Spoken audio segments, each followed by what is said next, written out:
Welcome back दोस्तों, एक बार फिर आप सबको खुशामदीद कहते हैं। हम डिस्कस कर रहे हैं वेजिटेटिव प्रोपिगेशन थ्रू स्टेम को। अभी तक हमने तकरीबन 2 ग्रुप्स ऑफ प्लांट्स को डिस्कस किए हैं। एक है स्ट्रॉबेरीज, इनमें रिप्रोडक्शन किस तरह होती है, ये 3 तरीके मैंने आपको समझा दे। और दूसरा था बल्ब्स, और बल्ब्स क्या है, इनमें क्या है और ये किस तरीके से रिप्रोडक्शन करती है। तो 3 तरीके थे, बल्कि 4 तरीके थे। सीड्स से करती है, डिवीजन के थ्रू मैंने आपको समझाया, फिर बुलबिल्स के थ्रू वो भी मैंने आपको समझाया, और फिर स्केल्स थे वो भी हमने समझा था। अब जो थर्ड टाइप ऑफ प्लांट है जिन्हें हम ट्यूबर्स कहते हैं, क्या कहते हैं, थर्ड टाइप जो कि है वो है ट्यूबर्स। ये ट्यूबर जो है दोस्तों, ये भी अंडरग्राउंड स्टेम है। क्या स्टेम है? ट्यूबर भी एक अंडरग्राउंड स्टेम है। लेकिन अगर आप देखें, बल्ब भी अंडरग्राउंड स्टेम है और ट्यूबर भी अंडरग्राउंड स्टेम है। यहाँ पर मेरे पास मौजूद है, मैं आपको अभी दिखाता हूँ। देखिए दोस्तों, ये जो हम दोनों देख रहे हैं, दोनों ही अंडरग्राउंड स्टेम है। लेकिन इसमें और इसमें क्या फर्क है? देखिए, यहाँ पर इसके इर्द गिर्द क्या नहीं है, लीव्स नहीं है। यहाँ पर इसके इर्द गिर्द क्या है, लीव्स है। ये थोड़ा सा सॉफ्ट है, फ्लिशी है, लीव्स रखता है, नरम है। ये थोड़ा सा हार्ड है। देखिए, आलू जो है, आलू एक ट्यूबर है। ठीक है, तो चले देखते हैं what is tuber. Tubers are much thickened part of the stem which contain food and buds for new plant। तो हम लिख देते हैं it is a much thickened stem। ठीक है, much thickened stem।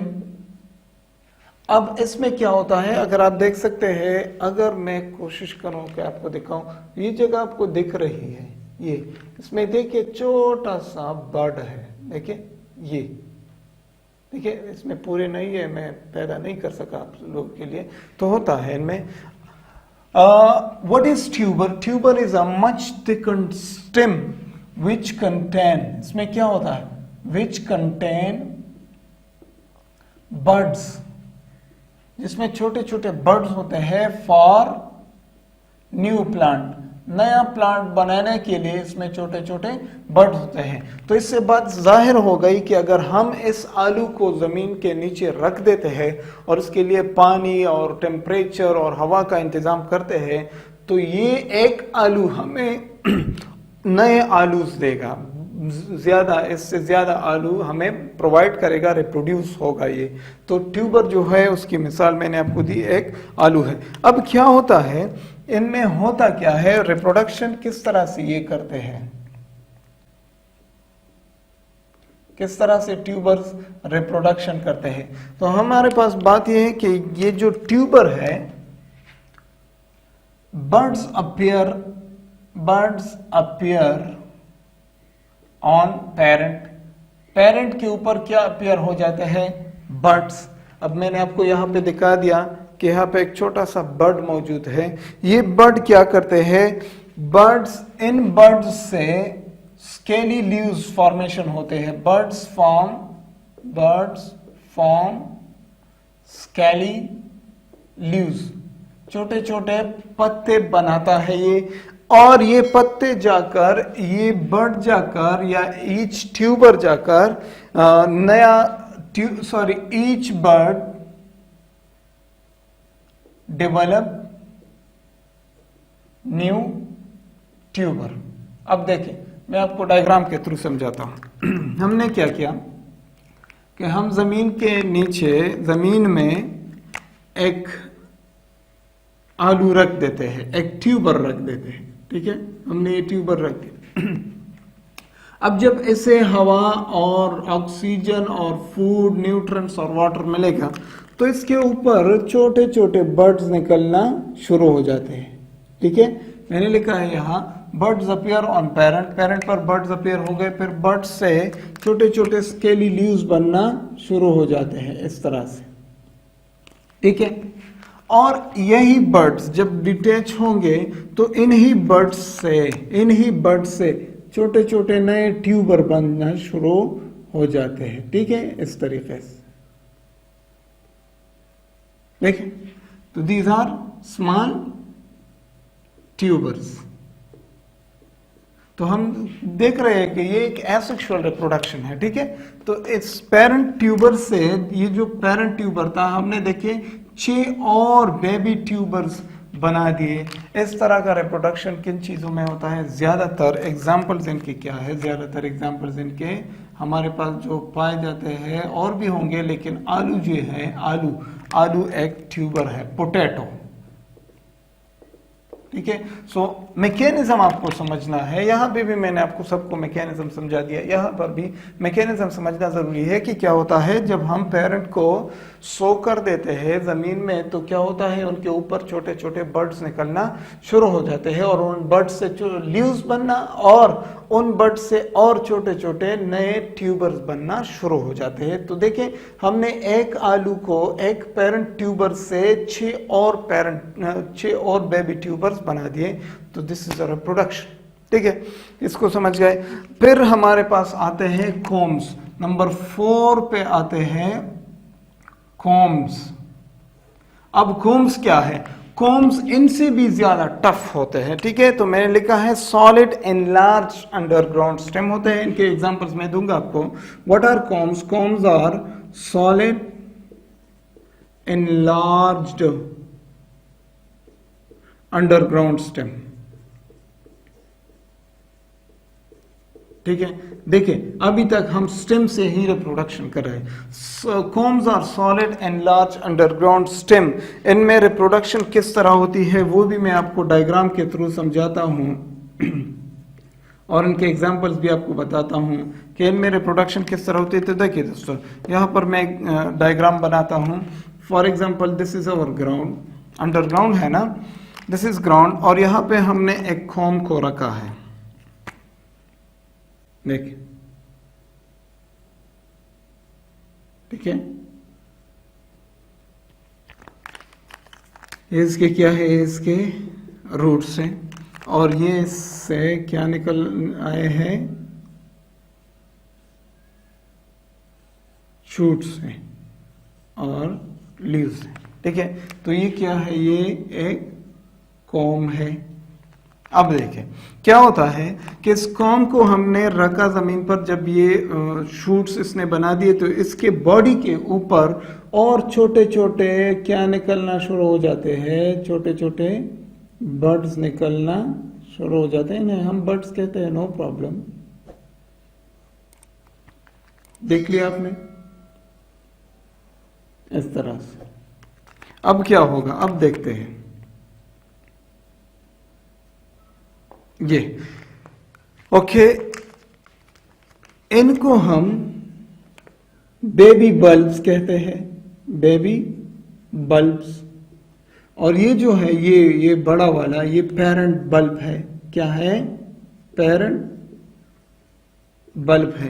अब अगर आप जरा सोचेंगे तो आप कहेंगे कि सर ये भी बल्ब है और ये भी बल्ब था। नो, वहां पर क्या होता है, वो फ्लिशी होता है, यहाँ पर जो हार्डनेस होती है। तो इनमें फर्क ये है कि they are solid in large, they are solid stem and they are scaly, they contain scaly leaves, ठीक है। तो वो थोड़े सॉफ्ट होते हैं, इन दोनों में फर्क ये है। अब देखिए, ये जो छोटे छोटे नए बल्ब बन गए, यही बल्ब जाकर अगर हम इसे निकाल दें और इन छोटे छोटे बल्ब्स को जमीन के नीचे रख दें, तो क्या हो जाएगा कि ये जो छोटे छोटे बल्ब्स थे, ये नए प्लांट को बनाने में हमारी मदद करेंगे। तो देखिए, हम क्या कर रहे हैं कि हम कॉम्स में रिप्रोडक्शन कर रहे हैं। यहाँ पर क्या होगा, इससे छोटे छोटे रूट्स निकलना शुरू हो जाएंगे, और इनसे क्या होगा, शूट्स भी निकलना शुरू हो जाएंगे, और फिर आहिस्ते आहिस्ते ये भी मैच्योर होंगे और बड़े हो जाएंगे, और इस तरह से रिप्रोडक्शन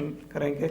तो देखिए, कॉम्स रिप्रोड्यूस बाय, इनमें भी छोटे छोटे बल्ब्स बनाए जाते हैं। तो ज्यादातर कंपैरिजन में अगर हम देखें तो इनकी रिप्रोडक्शन और इनकी रिप्रोडक्शन सेम है बल्ब्स की, लेकिन इनके स्ट्रक्चर और इनके कंपोजिशन में फर्क ये है कि ये हार्ड है, इनके नेचर में फर्क ये है कि ये हार्ड है और वो सॉफ्ट है। इनके एग्जाम्पल्स जो है हमारे पास, एग्जाम्पल्स क्या है कॉम्स के, एग्जाम्पल्स है लाइलेक प्लांट और ग्लैडोलियस।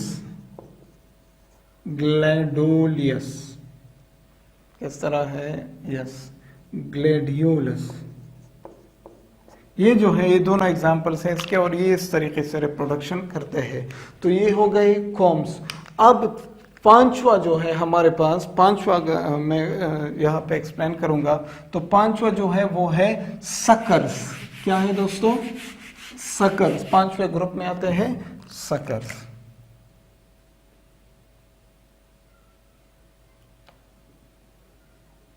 ठीक है, अब सकर्स और रनर्स के लिए बात एक ही है, तो चलो मैं कोई बात नहीं, लिख देता हूं। सकर्स क्या है? Suckers are shoot which arises from adventitious bud on the ground. They are shoots which arise from adventitious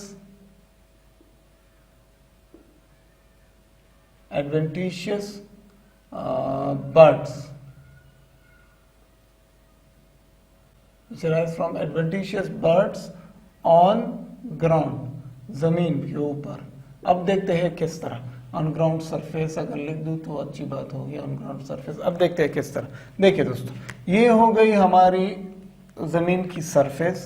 यहाँ पर एक प्लांट मौजूद है जिसे हम सकर कहते हैं, ठीक है, और ये इसके क्या है? ये इसके रूट्स है। अब देखते हैं यहाँ पर इस प्लांट से, फॉर एग्जाम्पल लुक केयरफुली, इस प्लांट का एक जो स्टेम है वो इस तरह चला गया, ठीक है, हॉरिजॉन्टली मूवमेंट की। इस हॉरिजॉन्टल स्टेम को तो हम स्टोलान कहते हैं, यहां पर मैंने लिखा स्टोलान। अब ये इसी स्टोलान के ऊपर एक छोटा सा बड अराइज होगा। जब ये बड जमीन के साथ टकराएगी तो इस बड से क्या निकलना शुरू हो जाएंगे? बताइए आप। शूट्स। और जब शूट्स निकलना शुरू, रूट्स, और जब रूट्स निकलना शुरू हो जाएंगे तो छोटे छोटे शूट्स भी निकलना शुरू हो जाएंगे। तो देखिए ये क्या कर रहे हैं? ये सक्शन कर रहे हैं। सक्शन से मुराद ये है, देखिए मैं यहाँ पर और भी बनाऊंगा। ये एक अंडरग्राउंड हॉरिजॉन्टल स्टेम निकल गई स्टोलान, और स्टोलान के ऊपर क्या बनना शुरू हो गई? बड। और इस बड से क्या निकला? ये जो बड है अब ये सक्शन करती है, ये जमीन को सक करती है, और इससे क्या निकलते हैं फिर? और शूट्स निकलना शुरू हो जाते हैं। तो इस तरीके से जो सकर्स है वो मूवमेंट करते हैं। और सकर्स यहाँ पर भी अगर आप इनको भी देखें तो ये भी सकर है, आप इन दोनों को कंपेयर कर सकते हैं। सकर्स इस तरीके से रिप्रोडक्शन करते हैं। इनके एग्जाम्पल्स क्या है? एग्जाम्पल्स में आते हैं रास्पबेरी, और इनके एग्जाम्पल्स हैं हमारे पास लाइलैक, और क्या है? फोर्सेथिया।